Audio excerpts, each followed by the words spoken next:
नमस्कार, खबरों का पंचनामा देख रहे हैं आप और मैं हूं आपके साथ दिव्या सिंह। हम लेकर आए हैं देश और दुनिया की 5 बड़ी खबरें, जिस पर चर्चा के लिए हमारे साथ स्टूडियो मौजूद हैं कैपिटल टीवी के editor in chief doctor Manish Kumar. Doctor साहब, स्वागत है आपका। धन्यवाद। सबसे पहले एक नजर आज की टॉप हेडलाइंस पर।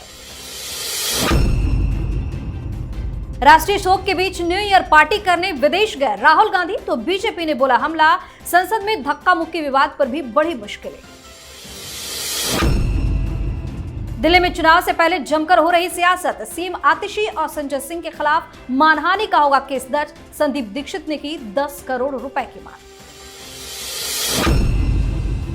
सियासी घमासान के बीच केजरीवाल ने शुरू की पुजारी ग्रंथी सम्मान योजना। मरघट वाले बाबा के किए दर्शन, अपने हाथों से किया पुजारी का रजिस्ट्रेशन। बीपीएससी के समर्थन में विधायकों का राजभवन मार्च। पुलिस ने रोका तो बीच सड़क पर बैठे राज्यपाल से मिलकर सौंपा ज्ञापन। बांग्लादेश में फिर से होगा तख्ता पलट। ढाका में आज छात्रों का बड़ा प्रदर्शन, 30 लाख से ज्यादा लोग हुए शामिल। देश में संविधान को बदलने की हो रही मांग। सबसे पहली खबर में बात राहुल गांधी की। एक तरफ पूर्व प्रधानमंत्री मनमोहन सिंह के निधन के बाद राहुल गांधी की विदेश यात्रा पर जमकर बवाल मचा हुआ है। बीजेपी का कहना है कि जब पूरा देश पूर्व पीएम के निधन पर शोक मना रहा है, तब राहुल गांधी नए साल का जश्न मनाने वियतनाम चले गए। वहीं दूसरी तरफ भाजपा सांसद प्रताप सारंगी ने राहुल गांधी की जमकर आलोचना की है। 19 दिसंबर को संसद में मकर द्वार की सीढ़ियों पर हुई हाथापाई के दौरान विपक्ष के नेता के अनुचित व्यवहार पर बयान दिया है। उन्होंने राहुल गांधी पर लोकसभा में विपक्ष के नेता की बजाय बाउंसर की तरह बर्ताव करने का आरोप लगाया। इतना ही नहीं, सारंगी ने कहा कि पहले राहुल ने बेशर्मी से अपनी हरकतों को स्वीकार किया, लेकिन बाद में इस बारे में चुप रहना चुना। उनसे कोई भी सामान्य शिष्टाचार की उम्मीद नहीं कर सकता है। कैसे एक ही बार में चारों तरफ से फंसने लगते हैं राहुल? देखिए, जो सारंगी साहब का बयान है उसको बहुत ही सीरियसली लेना चाहिए कांग्रेस पार्टी को, क्योंकि हॉस्पिटल से निकलने के बाद ये उनका पहला बयान था इस पूरे मामले पे। जो बयान वो बाहर दे रहे हैं, यही बयान उन्होंने पुलिस को दिया होगा, क्योंकि पुलिस में दिया गया बयान और बाहर में डायकोटोमी नहीं होना चाहिए, कोई विरोधाभास नहीं होना चाहिए। और एक सांसद के रूप में और एक ऐसे व्यक्ति जिनके ऊपर हमला हुआ, जो कई दिनों तक हॉस्पिटल में रहे, मामला इसलिए सीरियस है कि जो जो चार्जेस लगाए गए हैं उसको पुष्टि करते हुए वाली बातों को उन्होंने दोहराया। उन्होंने क्या बताया कि हम लोग तख्ती लेकर के, जिस पे लिखा हुआ था अंबेडकर का अपमान नहीं सहेगा हिंदुस्तान, वो लेकर के चुपचाप खड़े थे। राहुल गांधी आते हैं, इन्होंने कुछ नहीं किया, ना वहां मौजूद लोगों ने कुछ किया। राहुल गांधी अपने आप को बाउंसर की तरह बर्ताव करते हुए उन्होंने मुकेश राजपूत को धक्का दिया, जिसकी वजह से वो उसके ऊपर गिरे। और वहां पे जो मकर द्वार के पास, जो ये तो नया कंस्ट्रक्शन सब कुछ पत्थर का है, तो वो उनको यहाँ पे चोट आई। डॉक्टर्स का कहना ये है कि अगर गलती से थोड़ा सा और आगे लग गया होता तो आपके आंख की रोशनी चली गई होती, बहुत सीरियस मसला हो गया होता। तो मेडिकल रिपोर्ट भी राहुल के खिलाफ, बयान भी राहुल के खिलाफ, और चार्जेस जो लगे हैं वो 2 से 7 साल तक की सजा का प्रावधान है। ये तो बहुत बड़ी मुसीबत में आ गया। ये मामला उसी समय खत्म हो गया होता अगर बेसिक शिष्टाचार किए होते, कि धक्का मुक्की में कोई गिर गया उसको वहां से उठाते, खुद अपने साथ लेकर के जाते। लेकिन वो उसके बावजूद भी एक हठ और एक दंभ और अहंकार का परिचय देते हुए उन्होंने कहा कि हमने कुछ नहीं किया, इन्होंने धक्का मारा। तो ये मामला संगीन हो गया है अब। लेकिन अब राहुल गांधी को कौन पूछे? राहुल गांधी तो विदेश चले गए, वियतनाम चले गए। वियतनाम से कोई तस्वीरें नहीं आई हैं। तो जो लोग वियतनाम कह रहे हैं वो बताएं कि वियतनाम में हैं या कहीं और अगल बगल चले गए। पास में ही थाईलैंड है, पास में ही चाइना है, पता नहीं कहाँ गए हैं, नहीं गए, इसके बारे में किसी को मालूम नहीं है। ये एक और बड़ी ही विषम स्थिति है। कांग्रेस के लोग मुंह छिपाए घूम रहे हैं, कोई जवाब देने को तैयार नहीं है। तो कहने का मतलब ये है कि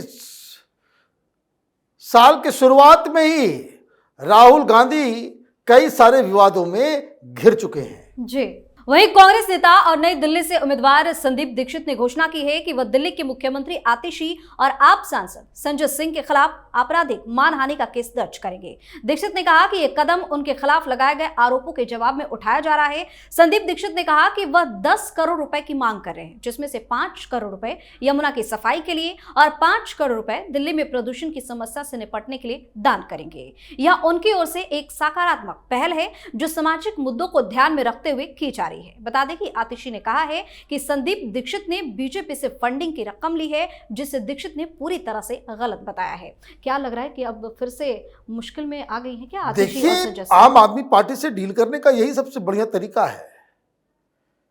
आतिशी और संजय सिंह के जो गुरु हैं अरविंद केजरीवाल, इसी तरह के वाहियात आरोप लोगों पे लगाते थे, और जो कोई भी कोर्ट में गया इनके खिलाफ ये मानहानि का दावा करते हुए, इस चक्कर में वो पहले भी तिहाड़ जा चुके हैं। बयान देने के चक्कर में केजरीवाल शराब घोटाले में वो दूसरी बार गए तिहाड़ जेल के अंदर। ये बात किसी को भूलना नहीं चाहिए। तो ये करते क्या है, जब मामला कोर्ट पहुंचता है तो केजरीवाल सीधे जाकर के माफी मांग लेते हैं। अरुण जेटली के ऊपर आरोप लगाया, जाकर के माफी मांग ली। जैसे ही कोर्ट गए वो गडकरी साहब भी कोर्ट चले गए, सीधे जाकर के गुरुजी माफ कर दीजिए, पैर पकड़ के माफी मांगा, लिख करके एपोलॉजी दिया। कपिल सिब्बल से माफी मांगी, लंबी लिस्ट है। तो ये जो आरोप आपने लगा दिया कि संदीप दीक्षित बीजेपी से पैसे ले रहे हैं, तो ये तो साबित करना पड़ेगा। बड़ी अच्छी चीज हुई है।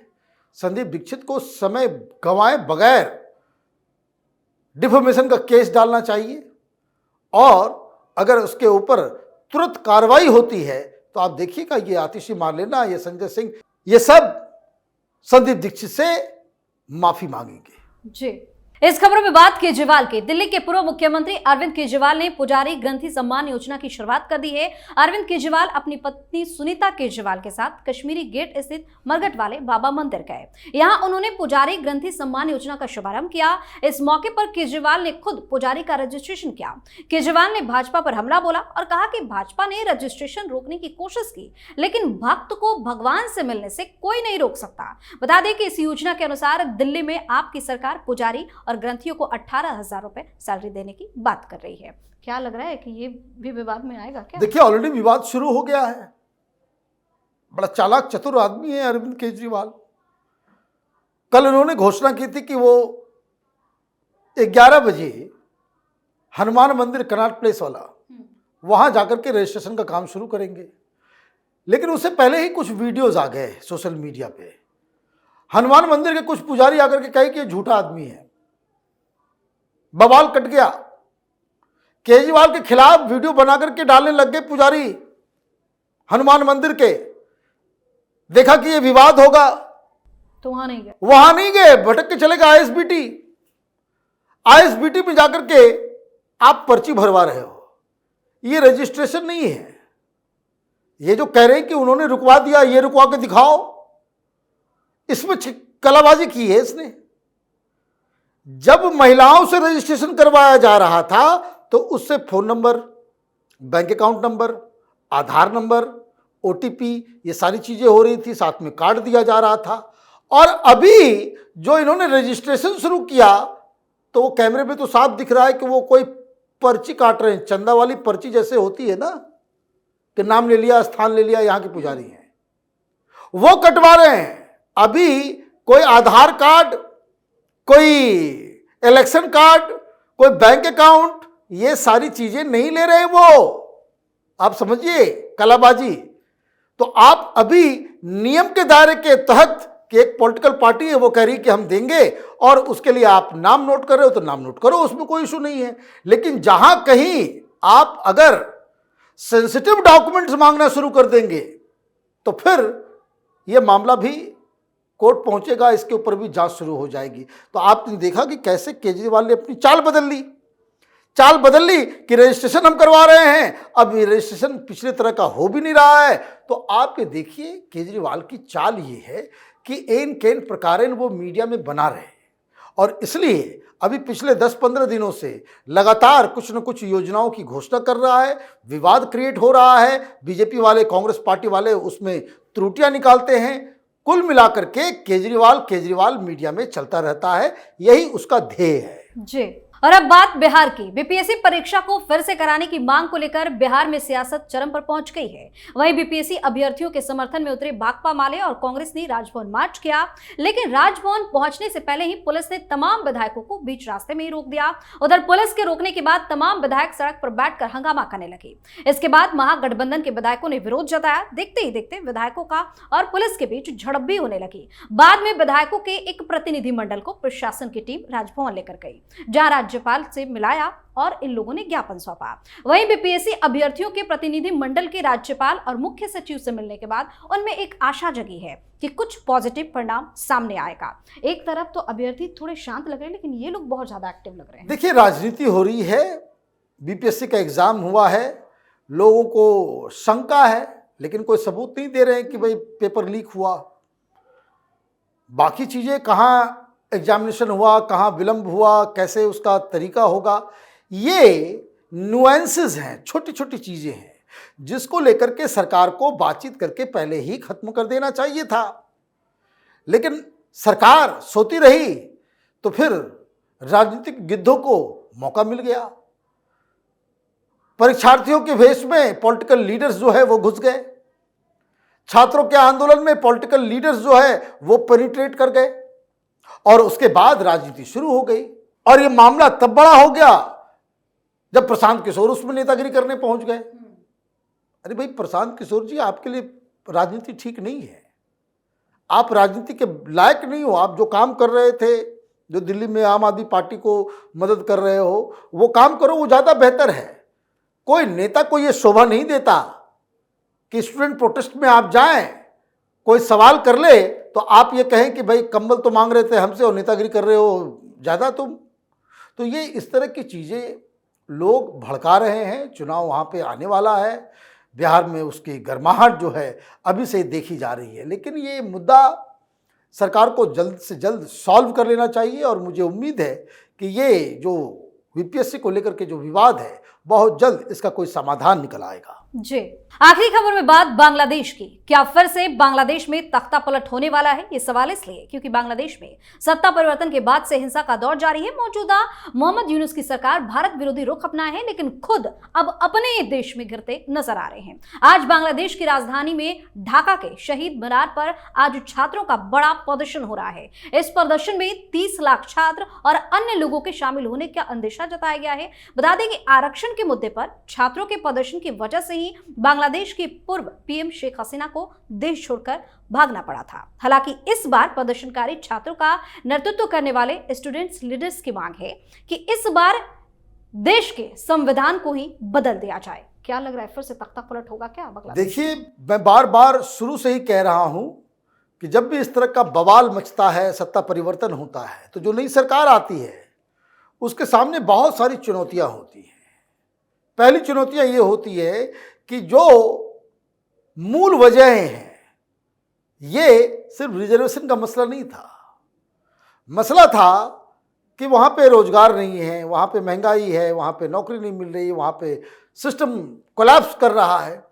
तो जो नई सरकार आती है उसको इमीडिएटली ताबड़तोड़ रिफॉर्म्स करने होते हैं। उन लोगों को आश्वासन दिया गया था भाई 3 महीने के अंदर चुनाव किए जाएंगे, इसलिए बीएनपी भी आ गई, बहुत सारे लोग आ गए समर्थन में, ठीक है। लेकिन नई सरकार जो चीफ एडवाइजर डॉक्टर यूनुस के नेतृत्व में चल रही है, वो तो नॉन परफॉर्मिंग सरकार है।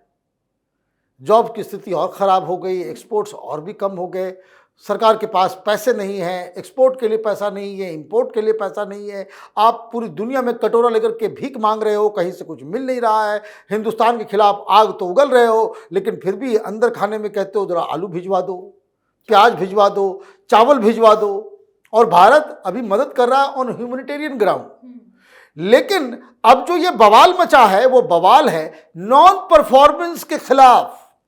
अब ये लोग कह रहे हैं कि अब संविधान बदल दो। भाई, मुद्दा तो आपको चाहिए होगा कुछ बड़ा करने के लिए, लेकिन जन समर्थन तब मिलता है जब जनता को लगता है कि जो वर्तमान में जो सरकार है वो इनकेपेबल है।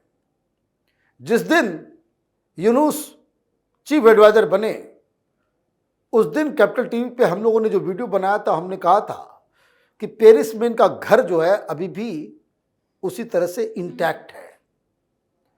डॉक्टर यूनुस को भी बांग्लादेश छोड़ के भागना पड़ेगा। बहुत बहुत धन्यवाद सर तमाम जानकारी के लिए। धन्यवाद। खबरों का पंचनामा में आज के लिए इतना ही। देश और विदेश की बाकी खबरों और उनके सटीक एनालिसिस के लिए देखते रहिए कैपिटल टीवी। हमें लाइक कीजिए, शेयर कीजिए और हाँ, कैपिटल टीवी को सब्सक्राइब करना बिल्कुल ना भूलें। धन्यवाद।